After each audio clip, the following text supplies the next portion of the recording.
നിബന്ധനകൾ പാലിക്കാൻ കഴിയാത്തതിനെ തുടർന്ന് ജനുവരി 1-ന് അബുദാബിയിൽ അടച്ചുപൂട്ടിയ ഗ്രോസറികളിൽ പലതും തുറന്നു പ്രവർത്തിക്കാൻ തുടങ്ങി.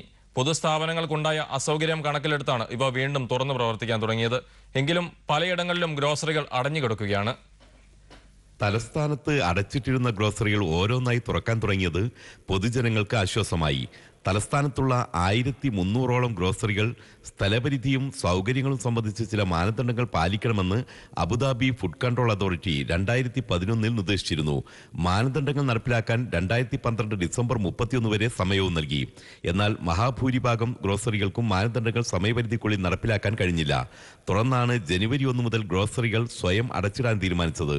എന്നാൽ ഇത് ജനജീവിതം ദുസ്സഹമാക്കി. ഗ്രോസറികൾ ഉള്ള സമയത്ത് വളരെ നല്ല രീതിയിലാണെന്നു നമ്മുടെ ദിനചര്യകൾ നടന്നുപോയിരുന്നത്.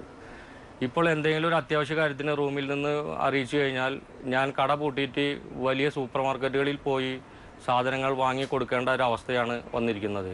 ഇതിനു മുൻപ് ഗ്രോസറികൾ എൻ്റെ അടുത്ത് ഒരു ഗ്രോസറി ഉണ്ട്. ഞാൻ എന്തെങ്കിലും അത്യാവശ്യ സാധനങ്ങളുണ്ടെങ്കിൽ ടെലിഫോൺ ചെയ്തു കഴിഞ്ഞാൽ അവർ അന്നേരം തന്നെ എൻ്റെ ഡോറിൻ്റെ മുന്നിൽ വന്ന് അവർ തന്നിരുന്നതാണ്.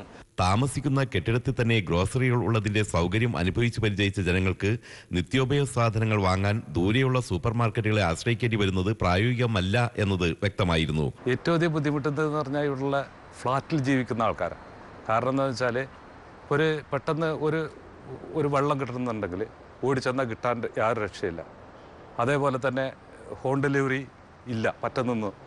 ഇപ്പോൾ വീട്ടിൽ ഒരു കുട്ടികളെ പെട്ടെന്ന് ഓടിച്ചെന്ന് പറഞ്ഞു വെച്ചിട്ട് ഒരു സാധനം വാങ്ങാൻ നിവൃത്തിയില്ലാത്തൊരവസ്ഥ. എന്നെ സംബന്ധിച്ചോളം പലതരത്തിലുള്ള ബുദ്ധിമുട്ടുണ്ട്. അത്യാവശ്യ സാധനങ്ങൾ, വെള്ളം, ഗ്യാസ്, ടെലിഫോൺ കാർഡ് മുതലായവ സാധാരണ ഹോസ്പിറ്റലിൽ ഡ്യൂട്ടിയിലായിരുന്നാലും വിളിച്ചു പറഞ്ഞാൽ സാധാരണ വീട്ടിൽ അവർ കൊണ്ടെത്തിക്കുന്നതാണ്. അന്നേരം ഇപ്പം ഗ്രോസറി നിർത്തിയ കാരണം പിള്ളേരെ കൊണ്ട് ടാക്സി പിടിച്ച് സൂപ്പർ മാർക്കറ്റിൽ പോകേണ്ട ഒരു അവസ്ഥയാണ്. ജനങ്ങൾക്ക് നേരിട്ട ബുദ്ധിമുട്ട് മനസ്സിലാക്കിയാണ് ഇനിയൊരു അറിയിപ്പുണ്ടാകുന്നവരെ ഗ്രോസറികൾ തുറന്നു പ്രവർത്തിക്കാൻ അധികൃതർ അനുവാദം നൽകിയിരിക്കുന്നത്. കൂടുതൽ സൂപ്പർ മാർക്കറ്റുകൾ തുറക്കാൻ അധികൃതർ ഇതിനിടെ നടപടി സ്വീകരിക്കുന്നുണ്ട്. ഇന്നല്ലെങ്കിൽ നാളെ മാനദണ്ഡങ്ങൾ പാലിച്ചേ മതിയാകൂ എന്ന് ഗ്രോസറികൾക്ക് മുന്നറിയിപ്പ് നൽകിയാണ് അധികൃതർ. Amrita news, Abu Dhabi. കോഴിക്കോട് കരിപ്പൂർ